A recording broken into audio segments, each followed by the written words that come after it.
So we're going to do podcast number 4.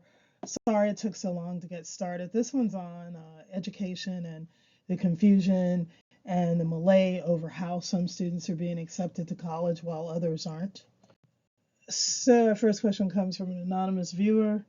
It's a viewer who watched our SAT videos, and we just don't want to disclose people's real names. So we're calling her Mrs. My Mirza. son has a 4.9 grade point because of the extra points he receives for being in AP classes. Yet, he has a rejection letter from the University of Florida. He is on a wait list for Cornell. How does this happen? So her question was, how does it happen that he got accepted to Cornell and University of Florida said no? And we're going to look at that because we've also heard of people. These weren't people who called in, but just as I'm walking around talking to people on the street, same thing happens to schools that aren't ranked high with prestige. And one of them was also the University of Miami. And we're going to get into the fact that University of Miami does not offer, like, it's a small private college and they don't offer as many seats as public colleges. That's part of it. And, even the University of Miami, they're very selective because they train some of the pre-med students, and they even go on to be interns at the University of Miami's Jackson's College complex. Back to Mrs. Mirza's question, when she talked about the University of Florida, University of Florida's ranking, it has gone up over the years, and they want to keep it that way. They're very selective. There is also some students coming overseas, and there has to be a certain amount of spots left open for overseas. But like anything else, it's also a type of educational lottery where you will find that if they have too many people who all fit the same mold, like everybody that's applying, not everybody, but a lot of people who are applying went to a very prestigious high school and then they played sports. They were on the debate team. They were, also a cheerleader, kind of did everything and maintained a 3.9. They kind of say, that's getting kind of mundane. It's too many people from the same area.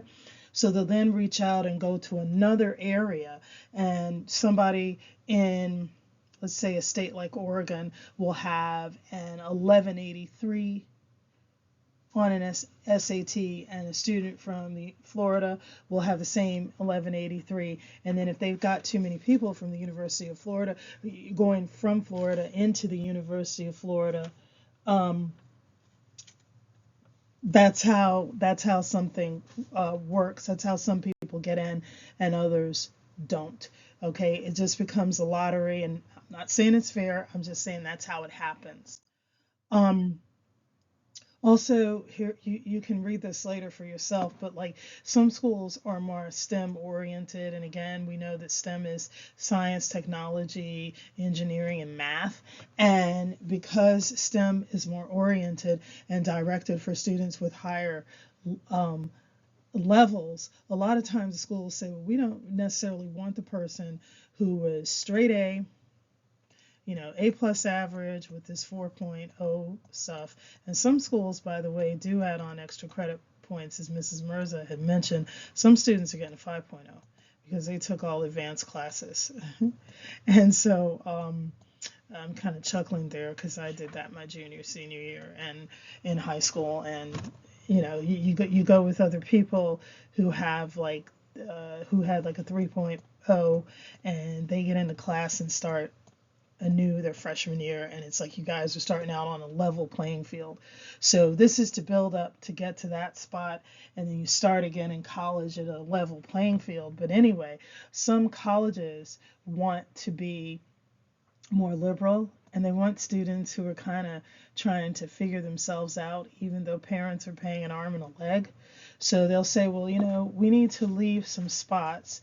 We have 9,000 spots over here for students who are already located in STEM, and we have another couple of spots, 2,000 for liberal arts. So they'll say, we've already taken our 9,000 here because we have 11,000 total. So let's look at this and let's see if we can't spread this 2,000 spot out. Get some people who want to study art, anthropology, social studies, social work, anything, and they will then tend to go over to these spots. Keep in mind though, these are at the lower end, and it just gets very less selective, but selective at the same time. And people start saying, well, why would they do that? Well, again, in trying to look like they're being fair, they could also actually come off unfair. And I know that sounds like double talk and an oxymoron, but that's kind of actually how it is.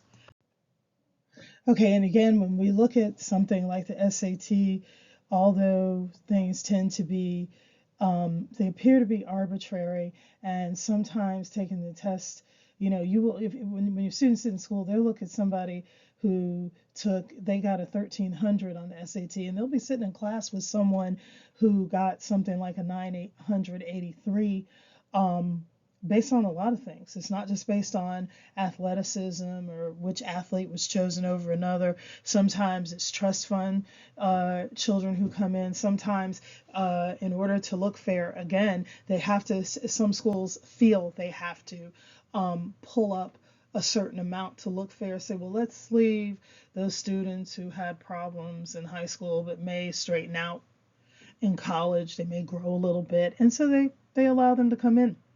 So anyway, this is according to wisevoter.com, and their link is at the bottom. WiseVoter, one word. Students who take the SAT in Wyoming have the highest SAT scores, and Wyoming has less of a population than California. So you're doing more students, and I'm not sure if they did this or not, but they're usually, you're not getting the same 38% of the students. They may go somewhere, in one city and get their students. They may use the schools in that one city that are better because it's smaller, whereas New York is a little bit larger, so is Florida, so is California, so is Pennsylvania, and you get more of a total population, as opposed to a population that's less random, actually. It's more the same. So these don't mean anything. Meanwhile, states like Washington, D.C., that have a small, population of diversity, they're scoring higher too than expected. And we're recording from Florida. At one time, we were a little bit higher in our scores because we have a lot of college preparatory schools. So that's just something to look at. And we teach the SAT here in the building. We also do online classes, but still we tell parents to think about this when they're spending so much money and shelling out so much money for the SAT, hoping their student gets his perfect score, to also not put so much pressure on the student, because there are so many other things that go on as to why they may or may not get into school. Okay, so we're reaching out to people, and I put this out here about the trust funds. We used to call them trust fund babies, I guess, in Generation Z. I don't know what they're calling them now. But when you have things like this and all these other people, friends who have parents that are on, boards or on, the faculty, you have a lot of things. And that brings up another situation. You can always have students who walk in, who say, I will stay on campus and I'll walk in, I'll take 1 or 2 classes, I'll do well in those, and then I can apply later. Okay, and there's another option there. We also want to go over this about some of the millionaires. We know the stories of outliers, and I'm not telling that the average person may not need a degree. It also depends upon which city in which you're going to live, So you're going to have to look at what some people did. Many of the wealthiest people are high school graduates, and some people are still working, have millions of dollars, and they had their graduate equivalency diploma exams. And we mentioned here in the video Bill Gates, Mark Zuckerberg, and the late Sheldon Adelson. Unfortunately, he's deceased as of 2021. He's over the Las Vegas Sands conglomerate. And these are just some of the things you want to think about. There's, and there's like a difference between working for a high salary. We mentioned here scale is the minimum amount a person should make on a job depending upon its specification. For the longest time, people would sit and berate teachers and talk about they don't do anything, and so therefore they get paid less. And let me tell you something, just to say this as a kudos to all of us out there who are teaching, we do a lot, and we're doing lesson plans at different areas. We're getting down here in South Florida, we have 64 different idioms and dialects. We're teaching many as 4 or 5 dialects in the same class. So when I heard that jobs went up, especially for public education teachers, you're in South Florida, $35 per hour, because at one time it was 30 anyway, is like you're somewhere in between this range, 35, 45 per hour. They wanted some people to change. A lot of people who can teach physics and other subjects just leave. They say, hey, I'm not going to beg children to learn. And so even though they could get $45 per hour, they'll leave and they'll go into private sector. Okay, so if you talk about a startup tech job though, so this is technology now. This is a whole nother field.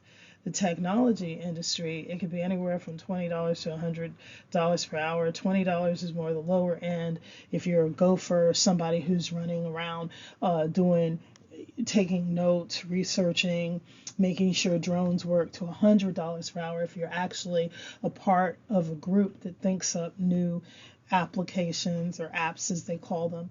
So, it all depends. And sometimes you have outliers here too in tech startup firms. People who really know what they're doing but don't have a degree can still get a job.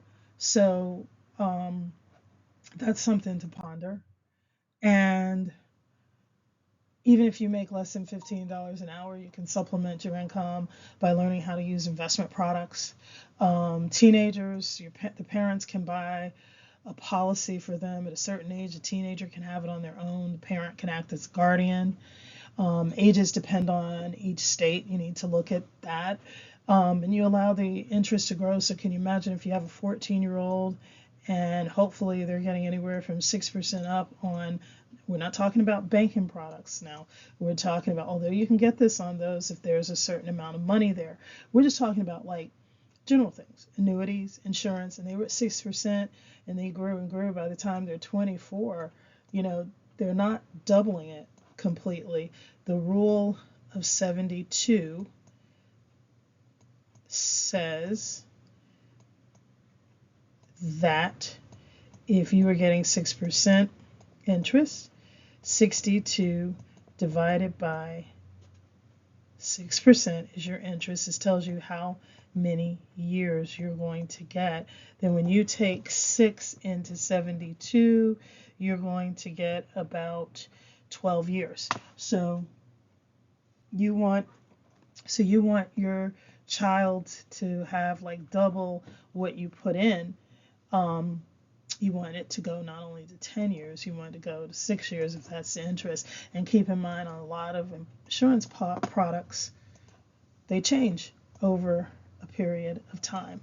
So over a period of time, the interest rate may change. It may be 6 one year for the next year, 9 the next year, and we can't quote it as life insurance agents what the actual amount will be, but you hopefully can get a range if it's a certain product. Okay, so the teenager has already started to grow wealth without even having a certain income. And that way you're not sitting here blaming the student for not getting into college. The student doesn't feel so bad because we always say there are other options. Please don't just leave your life on one silly, SAT score. And that's our Why philosophy. aren't all costs disclosed? Okay, so this is from yet another parent. Um, some schools don't add the cost of living if a person is out of state. They don't know where you're staying. They don't know what some people are doing. And some people's parents have interesting ways of using Coverdell's or 529 plans to help their students get through housing. Some people also have relatives and they live with them. So these schools kind of leave it up to the parents or to the guardians or to the student. So this was a quick podcast, and if you have any other questions, info@jacovitzlearning.com, or you could just do jacovitzlearning@gmail.com. Thank you so much for watching. We hope we clarified some of the malaise, and we call it the SAT scram.